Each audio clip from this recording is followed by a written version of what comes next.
guys, mamimili kami. Kunin muna namin laundry Give namin. mama a hand, get my laundry. Nakatulog na yung isa dyan. Mamimili kami. Today, we're going to Direct Way. So, also, mamimili kami ng frozen candies and groceries. So, bago ako umalis, napatay ko. Bago ako umalis, habang kumakain ako, no? Habang kumakain ako ng tanghalian, nag-text si Kuya, no? Si Kuya DTV, no? Si Kuya Darwin. Sabi niya, Mami, ito yung presyo dito. At sa O-Save siya namili kasi mas mura pa sa O-Save, sabi. Mas mura pa daw sa O-Save kaysa doon sa ibang mga pamilihan doon. Sabi ko, tapos nag-send siya ng mga pictures ng mga prices.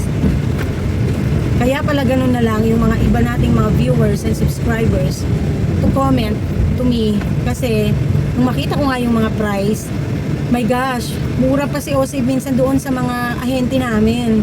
We're talking about it nga ni Daddy Park. And seriously, but the thing is, even if it's they are low price or cheaper price, cents and up to 1 peso to 2 peso, dinideliver naman kasi. So, ibig sabihin wala naman akong gastos when it comes to transpo. I save my time, no? So, yun naman yung convenience. But, think about it. When you think about it, imagine that. Sabi nga ni Daddy, they're trying to kill the sari-sari store. My God. No? Talagang O-Save to add to many people, of course. But the access, no, unlike the sari-sari store kasi yung concept kasi natin dito. So pag-usapan natin to tuloy-tuloy mamaya when we come back. Mag-journey muna tayo, no. Ayan guys, nasa palengke kami at dito ako bumibili sa may sapatusan kasi reseller siya ng gardenia. So doon naman ay handun si Daddy o doon sa may electric pa, nakita nyo ba? Doon ako bumibili frozen kay Mings, no. Malapit yan, katapat yan ng Santa Maria Market Office. Ayan. So, bumili tayo ng tig-10 New Bake Gardenia. Gardenia ba yung New Bake? At saka New Bake na Classic. Ayan. What did you get? Mango? Ikaw. Ay, mga gastos. Mga gastos. Tapos si Mami kape.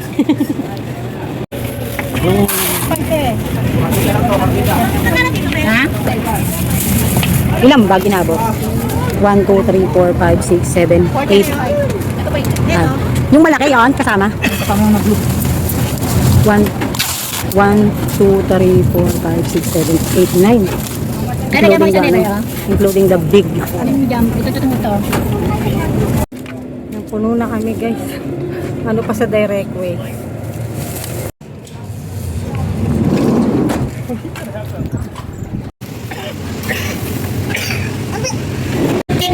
Puno pa na. Wrong way, wait. We're done. 20k in Direct Way. Almost 16k in toys and candies. Almost 7k in frozen. And what more? Almost 500 in bawang, sibuyas, and kamatis. And what more? What more we bought? That's it. Big mango shake. Daddy! Yeah. Later na lang gatutan. Dito na tayo.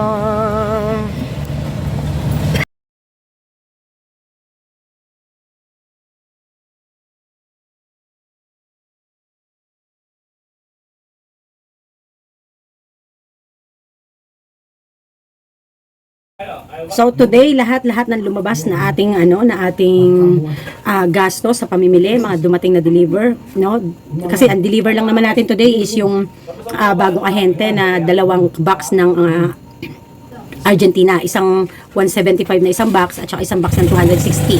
Bagong ahente natin yan, no? So I'm going to vlog that sa mga magdaraang panahon kapag magiging stable na siya na ahente ko, no? So nasa almost 47,000 ang ating, almost 48 pala ang ating gastos for today. For today's pamimili at ahente. Okay? Diba? Ang laki. Ayan guys, it's 11 o'clock. Pagdating pa lang namin kanina, mga 4:10 kami dumating kanina. 4:10? Tama ba? 4:10 ba kami dumating? Mga almost 4:30, ganyan. Dumating kami kanina. nagkape lang ako, tapos tuloy-tuloy na yung pag-ano namin, pagdi-display, ngayon lang nakatapos ng pagdi-display, mga dilata, mga candies, no, yung iba nilagay natin sa likod, no, pakita ko nga sa inyo. So, ganyan lang yung mga dilata ko, guys, kasi nga, pero guys, alam nyo, yung puhunan dyan, grabe, konti yan, kaya lang, hindi ako masyadong pala-stocking ng marami sa dilata. Okay na sa akin yung ganyan, no? So, ang kagandahan, guys, sa Argentina, tsaka yung ibang dilata, meron na tayong ahente, no? Mix marketing ang pangalan ng ating ahente. Hindi ko lang naanuhan kasi nung nag-deliver kanina, nasa bahay pa ako. So, ayun, umorder tayo ng tig-isang box. Ang ganda ng deal. Ang problema naman sa kanya, case by case, no? So, ayan yung ating iba. Konti iyan sa totoo lang, no? Kasi 20,000 lang naman budget namin sa groceries kanina, no? Pero sa candies, ayan. Yan yung natirang ayan. So, na-display na natin yung ibang mga candies nandyan, no? So, ano na yan? Ayan, magulo lang. Pero andyan na yan.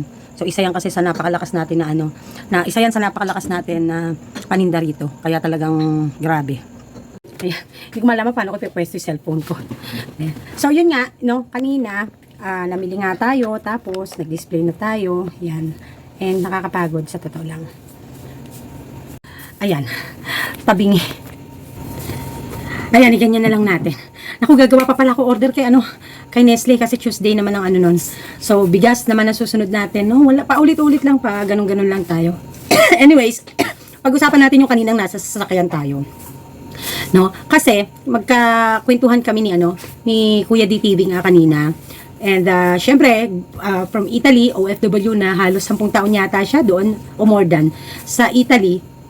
At ngayon, nagtatry na siya, pinasok na niya ngayon ng pagsasari-sari store. So, laban lang, ang dami din niyang mga kaanuhan doon, kalaban, no? Mga kakompetensya na mas nauna magtindahan sa kanya. So, medyo may gulay-gulay siya, ganyan, paunti-unti. So, yung isa sa dilema na napakalaki. So, yun. So, kaya palang dami guys nagko-comment sa akin. Sabi niya, Mami Park, paano naman yung natabihan kami ng Dali at saka ng O-Save. So, nagkaroon na ako ng idea sa presyo ng O-Save, although I didn't have the experience. No, I don't have experience yet shopping there. So, yung kila Kuya DTV, ito yung street ng tindahan niya. Nandito siya. Tapos, aakyat lang ng gano'n, parang aakyat lang ng gano'n. Nandun na yung O-Save. No? So, talagang napakalapit. At ang presyo talaga, guys, mura pa siya sa mga ahente ko. No? Yung iba naman, kapantayan lang niya. Kung hindi kapantayan, mas mura siya. Tulad na lang ng Pansit Canton, 13.75 sa kanya. Sa aking ahente ay 14. So, ako, umu-okay na lang ako sa ganun kasi nga, ano ba tawag dito? Dinideliver sa akin. So, talagang malaking dagok pala. Noong una kasi hindi ako masyadong ma-idea eh. Talaga palang napakalaki ng dagok para doon sa mga natabihan ng mga ganyang klase ng convenience store. Sabi ka talaga ni Daddy, they trying to kill sari-sari store. So, isa sa napaka-dilema ng ating mga kasari ito, no? I feel so sorry for you guys, pero laban lang. Gumawa kayo ng mga hindi ko alam talaga sa totoo lang. Ayoko kasing magbigay ng ayoko kasing magbigay ng false hope at saka ng Pero syempre, mas mahirap naman yung hindi lumalaban, So, hindi natin alam kung ano yung himala na magagawa ng Panginoon para sa atin sa ganitong sitwasyon na matabihan ng Dali at saka ng O-Save kasi napakamura talaga sa totoo lang. Mahal pa ang Pure Gold, mahal pa ang Mary Mart, mahal pa ang mabuti-buti pa nga ako yung mga ahente ko mga nakukuha, medyo mura-mura pa. At may bago akong ahente ngayon. Kaso nga lang ang problema sa kanya, mas mura pa siya talaga sa lahat ng naanuhan ko. Kahit kay Directway, kahit sa pinamimilang ko supermarket, mas mura pa tong bagong ahente ko. Kaso ang deal, case. Hindi sila nagbe-break case, no? So I do hope na dumating doon sa panahon na mag-break case sila. Isang araw, i-share ko sa inyo yan. Kasi, ang sabi, kapag ka naka-ilang order na ako, pwede na akong mag-credit. Hopefully makapasa, no? Kasi yun lang naman yung inaabangan ko, no? Yung may mga iba pang mga dito na pwedeng mag-credit kasi para makadagdag sa tindahan, and at the same time is, 'di ba, sa para yung puhunan natin. So, guys, wala talaga akong masabi. Naghihingi talaga, naaawa ako doon sa mga kasari na natabihan ng ganyan. So, di ko alam talaga. Sa totoo lang, wala akong masabi talaga. Mag-comment nga dyan yung mga na mga subscribers ko, mga viewers ko na natabihan ng OSave, no? So, ipagdasal na lang natin din na tama rin ang ating mga customer na kung pa isa-isa rin lang naman nabibili nila, pumunta na sa inyo, no? Kung pa ano-ano rin lang naman, pumunta na sa inyo na tumakbo. Hindi ko talaga alam ang sasabihin ko, guys. For the very first time, wala akong masabi na magandang ano. Pero, syempre, sasabihin ko pa rin, fighting lang, magdasal ng mabuti, di ba? Kasi, feeling ko pag sa akin nangyari yun, parang napakahirap nga talagang tanggapin. Tapos, ano pa, lalo na kung bread and butter mo yung hanap buhay mo, no? So, parang, kanina ko pa gustong ano to Parang naiyak ako para sa mga kasari natabihan ng mga ganyan. Kasi ang laking dago ko yun Dinaig pa yan yung ano, parang, mabuti pa nga yung sa pandemic, hihintayin mo lang humupa babalik sa normal. Pero eto kasi, long term ano to long term dilemma, long term problem to, no? At ito talaga malaki epekto talaga sa mga kasari. So, somehow, si Kuya Darwin, or si Kuya DTV, aasa talaga dun sa mga walk-in ng mga tatamarin lang na pumunta ng OSIB. Ang lapit ng OSIB sa kanila, nilalakad lang niya. At sinad nga niya talaga sa akin yung mga presyo ng mga presyo ng mga items doon. Grabe. Nakakaloka talaga, naloka talaga ako. So,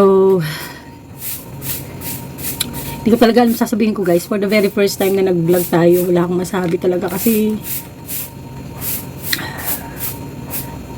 naaawa ako sa inyo. Naaawa ako dun sa mga natabihan ng mga ganyan. Hindi ko alam kung kahit si Daddy, naaawa talaga. Sabi ko sa kanya, Daddy, kaya pala yung tanong sa akin ng mga ibang viewers, paano naman Mami Part kung natabihan kami ng Dali at saka ng OSave, ganyan. So sana, no? Guys, wala akong masabi for the very first time. Kapit lang mga kasari, no? Kuya Darwin, kapit lang. Kasi, just in case, magkaroon kayo ng plan B, no? Yung plan B nyo and plan C nyo, just in case. And have another income, no? Para pagdating naman doon sa buhay pang personal nyo na matustusan, yung para kahit papaano, kung darating sa panahon na gaganyan ang hanap buhay, na sari-sari store, na groceries, meron kahit papaanong kakapitan pa. Huwag mo nang mag-give up hanggat hindi pa lumaban muna hanggat kaya pa ng pise at kahit papaano nabibilan.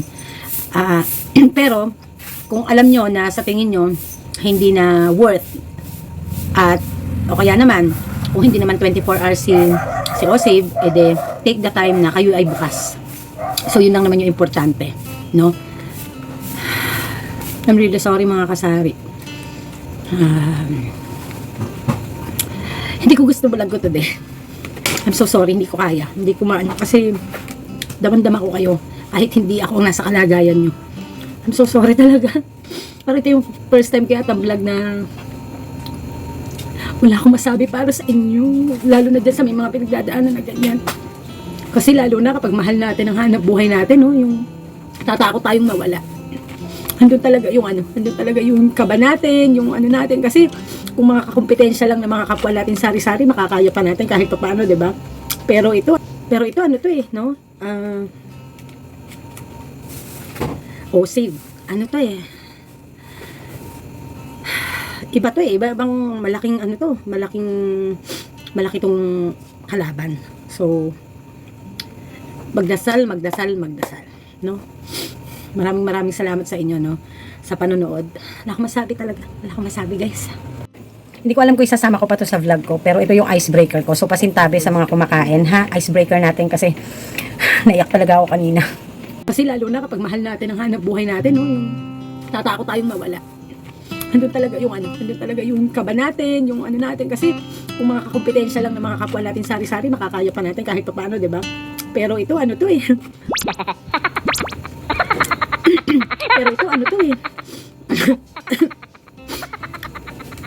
Pero ito no?